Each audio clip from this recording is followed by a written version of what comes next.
Hello friends, welcome to my another video.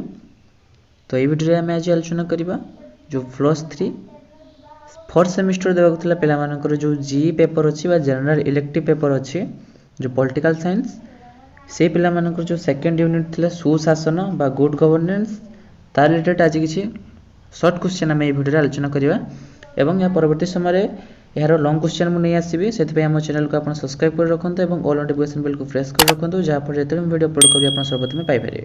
तो सुशासन एटा जो यूनिट 2 रो प्रसंग यहाँ यूनिट 1 रो ऑलरेडी मुझे शॉर्ट क्वेश्चन और लॉन्ग क्वेश्चन वीडियो अपलोड कर सारी जब आप देखी ना ताले वीडियो डिस्क्रिप्शन में मुझे लिंक दे देछि आप सीधा सलख जाई देखि नियंतु।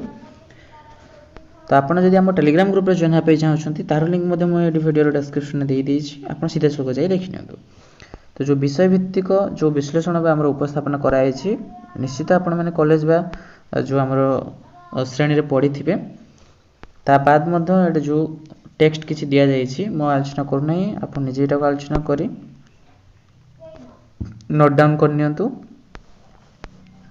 ठीक अच्छे आम आज यार शॉर्ट क्वेश्चन आलोचना करवा। तो विभिन्न प्रकार शॉर्ट क्वेश्चन अच्छे 1 mark short question 2 mark short question 3 mark short question 3 प्रकार शॉर्ट क्वेश्चन आम आज आलोचना करवा। सबगुड़ी को आम आज कवर करवा कारण आम परीक्षा मध्य से भाई पैटर्न रो क्वेश्चन आसुची। ठीक अच्छे तो प्रथम देखा क विभाग जोटा कि अति संक्षिप्त प्रश्न उत्तर बा डैश पूर्ण जहाँ कहुए। तो प्रथम प्रश्न डैश अनुजाई विकास केवल मानवर भौतिक अभाव को बुझाए नहीं यह मध्य तार सामाजिक व्यवहार और उन्नति को बुझाए। आंसर होची मिलित जातिसंघ। विकास सबुठारु गुरुत्वपूर्ण दिगटी होची कौन ताहा होची अर्थनैतिक विकास। विकासर मंत्र होची कौन विकसित राष्ट्र और विकसित मनीष होची विकासर मंत्र। साधारण अर्थ रे विकास कहले कौन बुझाए प्रगति बा अभिवृद्धि को बुझाए। विकास को मध्य कहा सह तुलना करा जाए तो विकास को उन्नति बा अग्रगति सह तुलना करा जाए। सामाजिक विकास कहले समाजर कहा को बुझाए तो समाजर विकास कहले बा सामाजिक विकास कहले समाजर सामूहिक प्रगति को बुझाई थाए। विकास को आधार करी विश्वर राष्ट्र मानकु केते भाग रे विभक्त कराइछि तो विकास को आधार करी जो राष्ट्र मानकु 3 भाग रे विभक्त कराइछि। अणविकसित और विकासमुखी राष्ट्र मानकु कोन बोली कहा गला याको तृतीय विश्व बोली कहा जाय। रूसिया नेतृत्व रे परिचालित और ताहार साम्यवादी समर्थक राष्ट्र समूह को कहार मर्यादा मिलथिला। जो रूसिया नेतृत्व रे परिचालित और साम्यवादी समर्थक राष्ट्र समूह को द्वितीय विश्वर मर्यादा मिलथिला। विकास को मापिबा निमंते कहार प्रयोग होता है मानव विकासर प्रयोग होता है। साधारणतः प्रत्येक राष्ट्र निजर विकास निमंते एक आदर्श व्यवस्था को ग्रहण करथांती जहाको कौन कहा जाए ताहाको नमूना बोली कहा जाए। प्रत्येक विकास नमूना हेउछि गोटे गोटे कौन अर्थनैतिक विकास तत्व। देश नमूना अनुसार आधुनिकता हासिल करने निमंते सबु देश विकासर समान पर्याय बा स्तर दे गति करती। यह होछि राष्ट्र बा रौखिक पर्याय नमूना अनुसार। देश नमूना गोटे राष्ट्र अन्य राष्ट्र उपरे अत्यधिक निर्भर करिबा विषय सूचित करे। आंसर होबो लुईस द्वैत क्षेत्र। देश नमूना अनुसार अर्थनीतिर सबु क्षेत्र और अंचल रे एककालीन बहुसंख्यक शिल्पर संप्रसारण घटिले प्रत्येक अन्य प्रत्येकटी पाई गोटे बजार सृष्टि करे। यह होची सुषम विकास नमूना अनुसार। कौन सी विकासमूलक योजना तैयारी करिबा समय रे परिवेश प्रभावर कौन देखा जाए यार आकलन करा जाए। पूंजीवादी विकास धारा को डैश धारा बोली कहंती याको पाश्चात्य विकासर धारा बोली कहंती। 19 शताब्दी रे पूंजीवादी विकास धारार प्रतिक्रिया स्वरूप डैश धारार उत्पत्ति होइतिला। तो 19 शताब्दी रे जो पूंजीवादी विकास होइतिला सेतिरे समाजवादी विकासर धारार उत्पत्ति होइतिला। समाजवादी नमूना 2 प्रकारर यथा डैश और गणतांत्रिक माने जो समाजवादी नमूना दुईटा रही गोटे हूँ गणतांत्रिक और अन्यटा कौटी अन्यटा हूँ मार्क्सवादी नमूना।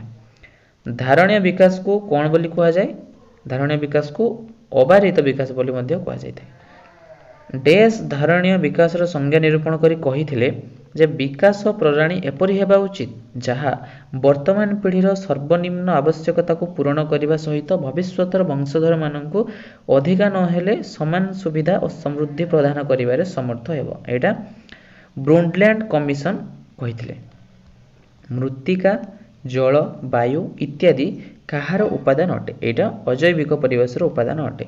जैव मंडलर उद्भिद और प्राणी मानक द्वारा क्यों परिवेश सृष्टि होता है?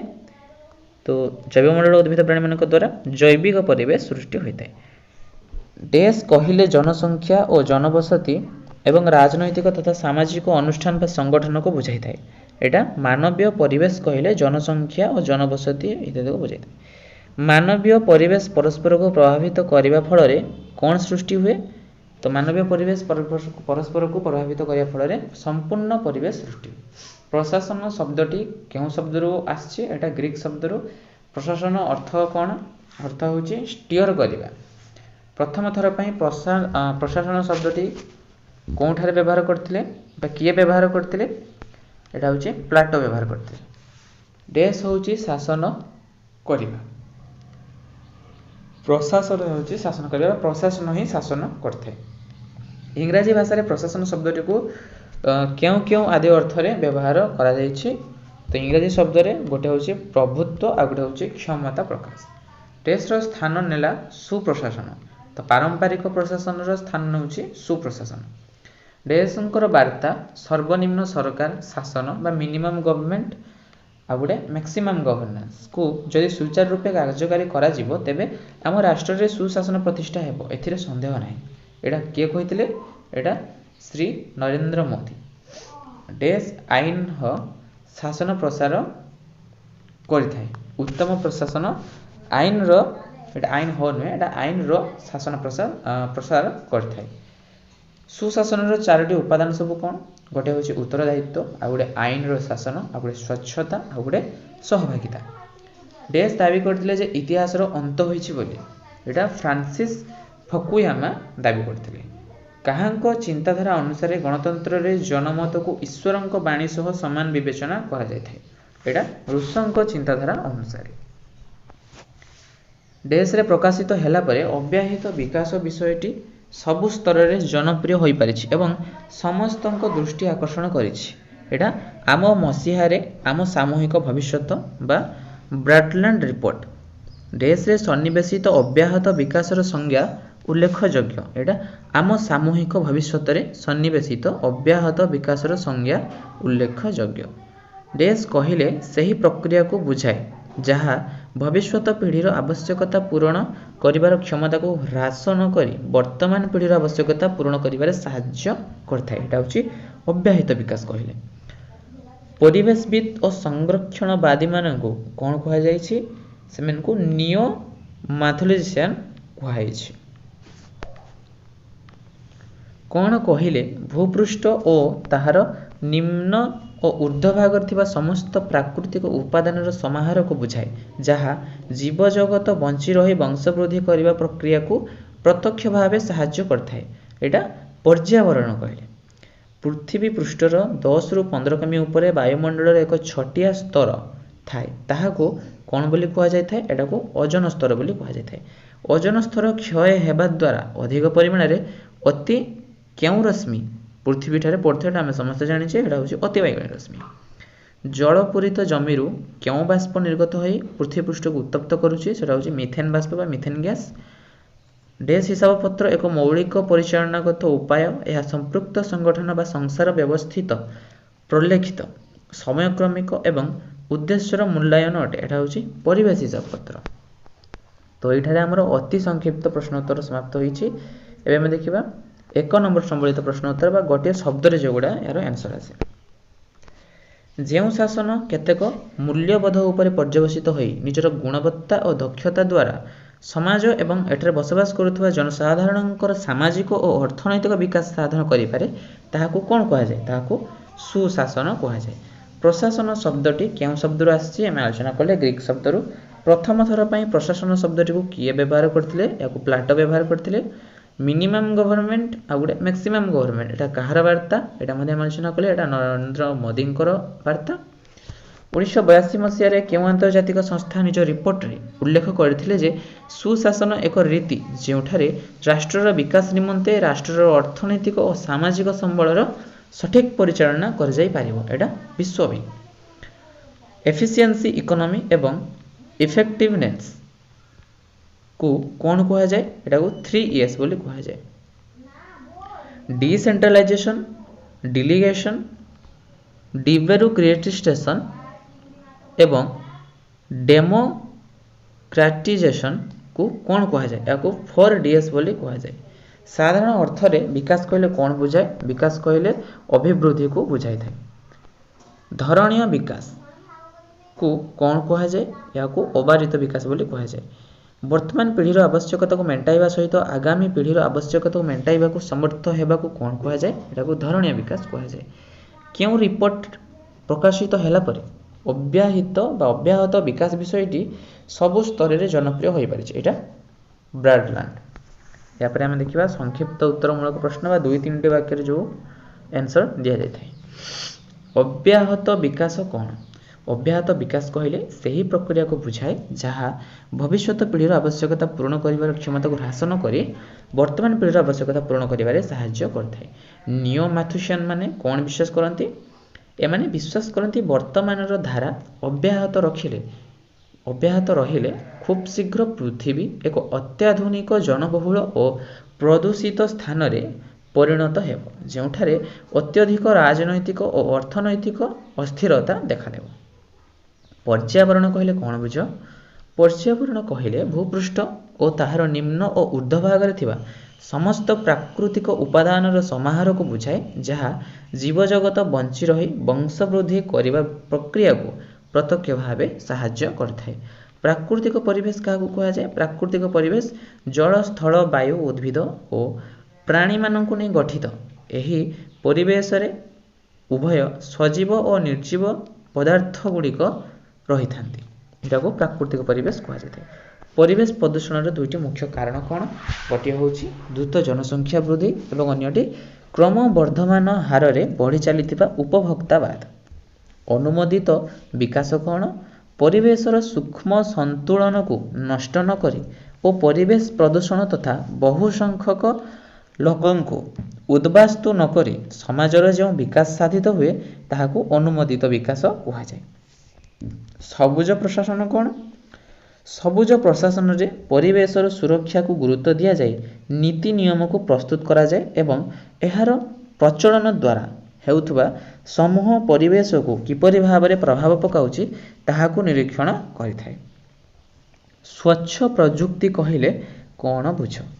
स्वच्छ प्रजुक्ति कहले प्रजुक्ति विद्यार प्रयोग द्वारा प्राकृतिक संपद और शक्तिर विचारवंत उपयोग द्वारा परिवेशर संतुलनता को क्षति पहुंचाई आमर आवश्यक वस्तु उत्पादन करिबा। विकासर विभिन्न पर्याय गुड़ी को लेख। तो यार विभिन्न पर्याय गुड़िक हेउछि योजना, प्रकल्प योजना, आंचलिक विकास, संप्रसारण और गोष्ठी सेवा। सामाजिक विकास कहले कौन बुझ बा सामाजिक विकास कौन? तो सामाजिक विकास कहले समाजर सामूहिक प्रकृति को बुझाई थाए। सामाजिक स्तर रे यह पारंपरिक आनुगत्यर परिहार, आधुनिकता, धर्मनिरपेक्षता, वैषम्यतार दूर और वैज्ञानिक दृष्टिकोणर संप्रसारण सह संश्लिष्ट। राजनैतिक विकास कहा सह जड़ित? यह जाति गठन और राष्ट्र गठन प्रक्रिया सहित जड़ित। यह मध्य शासनकल और राजनैतिक अनुष्ठान दक्षता वृद्धि शासन रे लोकमानंकर भागीदारी सह संपृक्त। मानविक विकास कहा ऊपर गुरुत्व देइछि? तो मानविक विकास मनुष्य जीवन धारणर मानर उन्नति, शिक्षा और स्वास्थ्य सेवार प्रसार, जीवन प्रत्याहार वृद्धि एवं मनुष्यर सुख स्वाच्छंदर अभिवृद्धि रे गुरुत्व देइछि। प्रथम विश्व कहा को कहा जाए? युक्तराष्ट्र अमेरिका नेतृत्व रे परिचालित पुंजीवादी राष्ट्रगण तथा अन्य समर्थक राष्ट्र समूह को प्रथम विश्व बोली कहा जाए। द्वितीय विश्वर मर्यादा क्यों मानक दि जाए क्यों राष्ट्र गुड़ी को मिलता है? सोवियत रूसिया नेतृत्व रे परिचालित तार साम्यवादी समर्थक राष्ट्र समूह को द्वितीय विश्वर मर्यादा मिलता है। एवं तृतीय विश्वर मर्यादा क्यों राष्ट्र मान को मिलता है? कौन बुझ? ଅଣ ବିକଶିତ ଓ ବିକାଶମୁଖୀ ରାଷ୍ଟ୍ରମାନଙ୍କୁ ତୃତୀୟ ବିଶ୍ୱ ବୋଲି କୁହାଯାଏ। ଏହି ତୃତୀୟ ବିଶ୍ୱ ଗୋଷ୍ଠୀର ଅନ୍ତର୍ଭୁକ୍ତ ଥିବା ରାଷ୍ଟ୍ରମାନଙ୍କ ମଧ୍ୟରେ ଅଛନ୍ତି Bharat, Sri Lanka, Pakistan, Bangladesh, Argentina, Brazil, chilli, Ghana, Nigeria ଇତ୍ୟାଦି। ବିକାଶର ଅର୍ଥ କ'ଣ? ବିକାଶର ଅର୍ଥ କହିଲେ ପ୍ରଗତି ବା ଅଭିବୃଦ୍ଧିକୁ ବୁଝାଏ। ସରଳରୁ ଜଟିଳ ବା ସକାରାତ୍ମକ ଅର୍ଥରେ ନିମ୍ନରୁ ଊର୍ଦ୍ଧ୍ୱକୁ ଯିବାର ପ୍ରକ୍ରିୟାକୁ ବିକାଶ କୁହାଯାଏ। ପ୍ରଶାସନ କେଉଁ ଶବ୍ଦରୁ ଉଦ୍ଧୃତ ଓ ଏହାର ଅର୍ଥ କ'ଣ? ଏହି ଶବ୍ଦଟି କିଏ ପ୍ରଥମେ ବ୍ୟବହାର କରିଥିଲେ?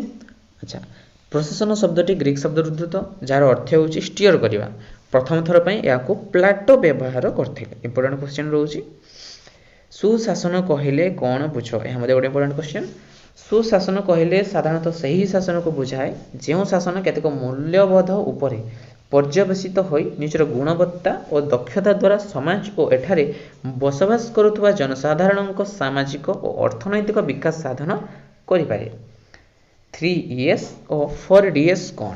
3Es ହେଲା ଦକ୍ଷତା, ଅର୍ଥନୀତି ଓ କାର୍ଯ୍ୟକାରିତା ଏବଂ 4Ds ହେଲା ବିକେନ୍ଦ୍ରୀକରଣ, ହସ୍ତାନ୍ତରୀକରଣ, ଗଣତାନ୍ତ୍ରିକରଣ ଏବଂ ଅମଲାତନ୍ତ୍ର ଅଣହସ୍ତକ୍ଷେପ। यापर आम देखा संक्षिप्त उत्तरमूलक प्रश्नोत्तर जोटा कि 5-6 वाक्य बा 3 नंबर बा 3 मार्किका क्वेश्चन जो आसते। मानवीय परिवेश कहले कौन बुझ? प्राकृतिक परिवेश मध्य मनुष्य निजर सुख समृद्धि तार ज्ञान और कारीगरी कौशल बल केतक परिवर्तन आनीपारी। तेणु मनुष्यकृत यह परिवर्तन परिवेश को परिवर्तित परिवेश को मानवीय व सांस्कृतिक परिवेश कहुए। मानवीय परिवेश कहले जनसंख्या और जनबसति एवं राजनैतिक तथा सामाजिक अनुष्ठान बा संगठन को बुझाई थाए।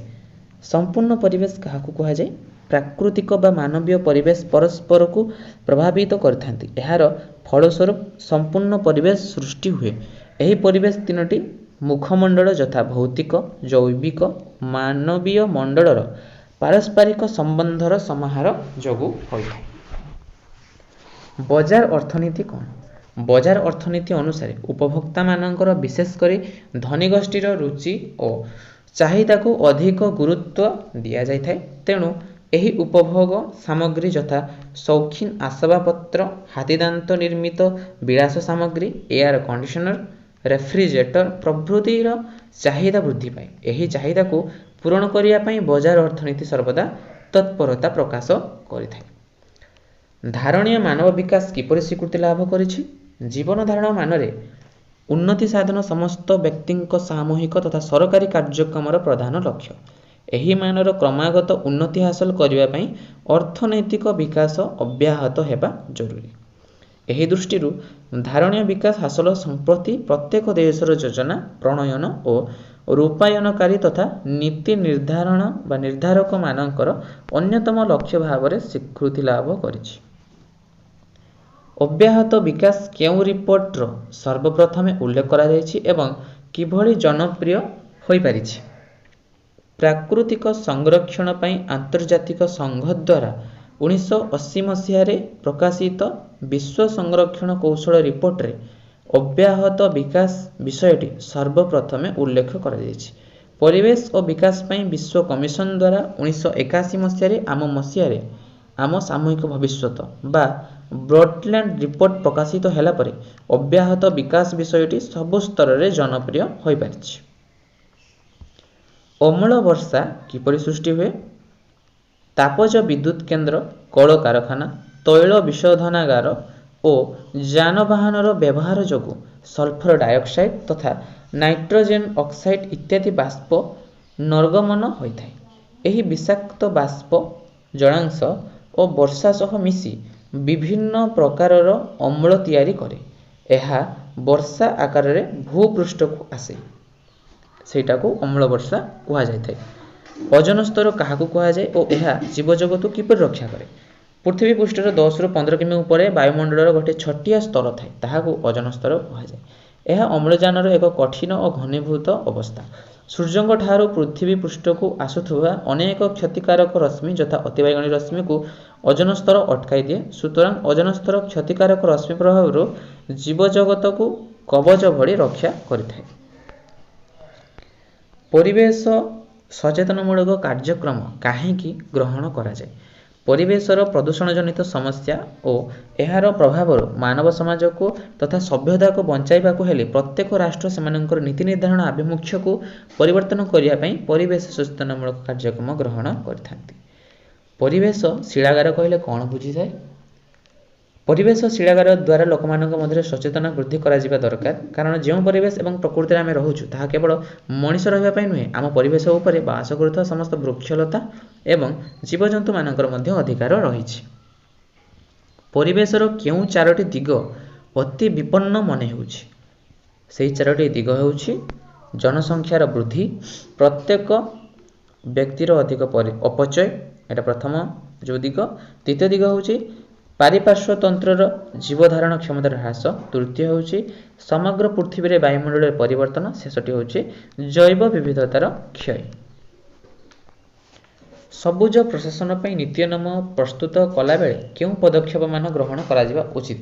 ସେଗୁଡ଼ିକ ହେଉଛି ପ୍ରତ୍ୟେକ ମନୁଷ୍ୟକୁ ନିଜର ପରିବେଶ ତଥା ପୃଥିବୀର ପରିବେଶ ସମ୍ବନ୍ଧରେ ସଚେତନ ହେବାକୁ ବ୍ୟବସ୍ଥା ରହିବ।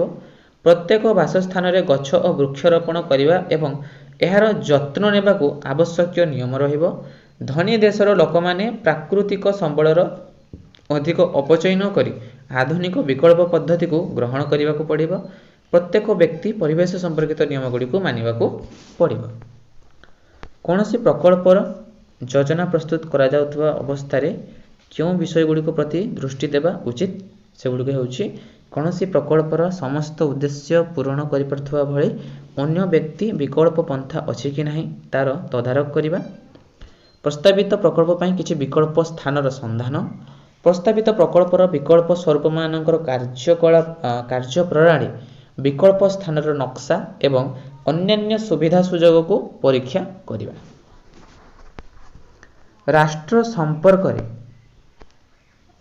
ସମ୍ପର୍କରେ ବିକାଶ କହିଲେ କ'ଣ ବୁଝ? ରାଷ୍ଟ୍ର ସମ୍ପର୍କରେ ବିକାଶ କହିଲେ ସାଧାରଣତଃ ବୁଝାଯାଏ ଅର୍ଥନୈତିକ ଉନ୍ନତି, ଆଧୁନିକୀକରଣ, ଶିଳ୍ପାୟନ ଓ ସାମାଜିକ ରୂପାନ୍ତର। ଏହା ଜନମଙ୍ଗଳ ଓ ଉନ୍ନତମାନର ଜୀବନଯାପନ ଉପରେ ଗୁରୁତ୍ୱ ଦେଉଥିବାରୁ ସମୟବଦ୍ଧ କାର୍ଯ୍ୟକ୍ରମ ମାଧ୍ୟମରେ ସାମାଜିକ ଅର୍ଥନୈତିକ ପରିବର୍ତ୍ତନ ଆଣିବା ନିମନ୍ତେ ପ୍ରୟାସ କରେ। ଅର୍ଥନୈତିକ ବିକାଶ କହିଲେ କ'ଣ ବୁଝାଯାଏ?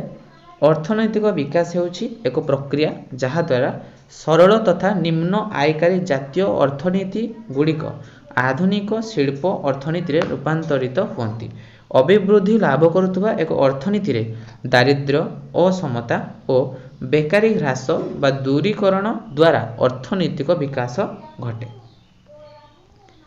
ବିକାଶର ମୂଳ ମନ୍ତ୍ର କ'ଣ? ବିକାଶର ମୂଳ ମନ୍ତ୍ର ହେଉଛି ବିକଶିତ ରାଷ୍ଟ୍ର ଓ ବିକଶିତ ମଣିଷ। ଏଥି ନିମନ୍ତେ ପାରସ୍ପରିକ ସହଯୋଗ, ମୁକ୍ତ ଓ ଗଣତାନ୍ତ୍ରିକ ଢାଞ୍ଚା ଅଧିକ ସହାୟକ ହୋଇଥାଏ। ତେବେ ଦ୍ରୁତ ଓ ଉନ୍ନତମାନର ବିକାଶ ନିମନ୍ତେ ଆବଶ୍ୟକ ହୋଇଥାଏ ଦୃଢ଼ ସଚେତନ ଓ ଉତ୍ସର୍ଗୀକୃତ ନେତୃତ୍ୱ, ମୁଖ୍ୟତଃ ଅର୍ଥନୈତିକ ନେତୃତ୍ୱ। ମାନବ ବିକାଶ ସୂଚକାଙ୍କ କାହାକୁ କୁହାଯାଏ? ବିକାଶକୁ ମାପିବା ନିମନ୍ତେ ମାନବ ବିକାଶ ପ୍ରୟୋଗ ହୋଇଥାଏ। ଏହା ପ୍ରତିବର୍ଷ ମିଳିତ ଜାତିସଂଘର ବିକାଶ କାର୍ଯ୍ୟକ୍ରମ ଦ୍ୱାରା ପ୍ରକାଶିତ ହୁଏ, ଯାହା ସ୍ୱାକ୍ଷରତା ଓ ଶିକ୍ଷା ସ୍ତରର, ଜୀବନ ପ୍ରତ୍ୟାଶା, ମାତୃହାର ଆଦି ସାମାଜିକ ସୂଚକାଙ୍କର ପ୍ରଦର୍ଶନକୁ ଆଧାର କରି ଦେଶମାନଙ୍କୁ ପାହ୍ୟା ପ୍ରଦାନ କରେ। ଏହି ପରିମାପକକୁ ମାନବ ବିକାଶର ସୂଚାଙ୍କ ବୋଲି କୁହାଯାଏ। ଇତିହାସର ଅନ୍ତ ହୋଇଛି ବୋଲି କିଏ ଓ କେଉଁ ପରିପ୍ରେକ୍ଷୀରେ କହିଥିଲେ? 1989 ମସିହାରେ ଶୀତଳ ଯୁଦ୍ଧର ଅବସାନ ପରେ ଆମେରିକୀୟ ପଣ୍ଡିତ ଫ୍ରାନ୍ସିସ୍ ଫୁକୁୟାମା ଦାବି କରିଥିଲେ ଯେ ଇତିହାସର ଅନ୍ତ ହୋଇଛି, କାରଣ ଗଣତନ୍ତ୍ର ସବୁଦିନ ପାଇଁ ନିର୍ଣ୍ଣାୟକ ଭାବରେ ସାମ୍ୟବାଦ ବିରୋଧରେ ବିଜୟ ହାସଲ କରିଛି। ଗଣତନ୍ତ୍ର ଏକଛତ୍ରବାଦ ଠାରୁ ଅଧିକ ଶକ୍ତିଶାଳୀ ବୋଲି ସାବ୍ୟସ୍ତ କରିଛି। ଗଣତନ୍ତ୍ରର ଉଦାରବାଦୀ ତତ୍ତ୍ୱ ଉପରେ ସଂକ୍ଷିପ୍ତ ଟିପ୍ପଣୀ ଦିଅ। ଏହି ତତ୍ତ୍ୱ ପ୍ରତିନିଧିମୂଳକ ସରକାର, ସାମୟିକ ନିର୍ବାଚନ, ସାର୍ବଜନୀନ ମତଦାନ, ରାଜନୈତିକ ପ୍ରକ୍ରିୟାରେ ଜନସାଧାରଣଙ୍କ ସକ୍ରିୟ ଅଂଶଗ୍ରହଣ, ମୌଳିକ ଅଧିକାର, ଆଇନର ଶାସନ, ସ୍ୱାଧୀନ ନ୍ୟାୟପାଳିକା ଆଦିରେ ବିଶ୍ୱାସ କରେ। Hobbes, Locke, Rousseau, Bentham, J S. Mill, T H. Green ଆଦି ଏ ତତ୍ତ୍ୱର ପ୍ରବକ୍ତା। ଗଣତନ୍ତ୍ରର ସମ୍ଭ୍ରାନ୍ତବାଦୀ ତତ୍ତ୍ୱ କେଉଁ ପ୍ରବକ୍ତାମାନେ ପ୍ରଚଳନ କରିଥିଲେ ଏବଂ ଏହି ତତ୍ତ୍ୱ କ'ଣ? ପାରେଟୋ, ମସ୍କା, ମାଇକେଲ୍ସ, ବର୍ନହାମ ଆଦି ପ୍ରବକ୍ତାମାନେ ଗଣତନ୍ତ୍ରର ସମ୍ଭ୍ରାନ୍ତବାଦୀ ତତ୍ତ୍ୱ ପ୍ରଚଳନ କରିଥିଲେ। ଏହି ତତ୍ତ୍ୱ ଅନୁସାରେ ଗଣତନ୍ତ୍ରର ଶାସନ କ୍ଷମତା ଜନସାଧାରଣଙ୍କ ହାତରେ ନ ରହି ଏକ କ୍ଷୁଦ୍ର ଲଘୁ ଗୋଷ୍ଠୀ ହାତରେ ରହେ। ଜନସାଧାରଣଙ୍କୁ କେବଳ ସେହି ଗୋଷ୍ଠୀକୁ ପରିବର୍ତ୍ତନ କରି ଅନ୍ୟ ଗୋଷ୍ଠୀକୁ କ୍ଷମତାସୀନ କରାଇ ପାରନ୍ତି କିନ୍ତୁ ବାସ୍ତବ କ୍ଷମତା ଆହରଣ କରିପାରନ୍ତି ନାହିଁ। ଗଣତନ୍ତ୍ରର ବହୁଳତାବାଦୀ ତତ୍ତ୍ୱର ପ୍ରବକ୍ତାମାନେ କିଏ ଥିଲେ? ଏହି ତତ୍ତ୍ୱ କହିଲେ କ'ଣ ବୁଝାଏ? ସାର୍ବରୀ, ରବର୍ଟ ତହଲ, ଏକଷ୍ଟେନ୍ ଇତ୍ୟାଦି ଗଣତନ୍ତ୍ରର ବହୁଳତାବାଦୀ ତତ୍ତ୍ୱ ପ୍ରଚଳନ କରିଥିଲେ। ଏହି ତତ୍ତ୍ୱ ଅନୁସାରେ ରାଷ୍ଟ୍ରର ସମସ୍ତ ସାର୍ବଭୌମ କେବଳ ସରକାରଙ୍କ ନିକଟରେ ନ ରହି ଅନ୍ୟାନ୍ୟ ସଂଘମାନଙ୍କ ମଧ୍ୟରେ ଆବଣ୍ଟିତ ହେବା ଆବଶ୍ୟକ। ତ ଏଇଠାରେ ଆମର ସମାପ୍ତ ହୋଇଛି ଯେଉଁ ସୁଶାସନ ରିଲେଟେଡ୍ କିଛି 1 ମାରିକା 2 ମାରିକା ଏବଂ 3 ମାରିକା 3 ପ୍ରକାର ସର୍ଟ କ୍ୱେଶ୍ଚନ୍ ଆମେ ଆଲୋଚନା କଲେ। ଏହାପରେ ଆମେ ଏହାର ଯେଉଁ ଲଙ୍ଗ କ୍ୱେଶ୍ଚନ୍ ସବୁ ରହିଛି ବା ଦୀର୍ଘ ଉତ୍ତରମୂଳକ ପ୍ରଶ୍ନୋତ୍ତର ପରବର୍ତ୍ତୀ ଭିଡ଼ିଓରେ ଆମେ ଆଲୋଚନା କରିବା। ତ ଆଶା କରୁଛି ଭିଡ଼ିଓଟି ନିଶ୍ଚିତ ହେଲ୍ପଫୁଲ୍ ହୋଇଥିବ। ଭିଡ଼ିଓଟି ଶେଷ ପର୍ଯ୍ୟନ୍ତ ଦେଖିଥିବାରୁ ଆପଣଙ୍କୁ ବହୁତ ବହୁତ ଧନ୍ୟବାଦ।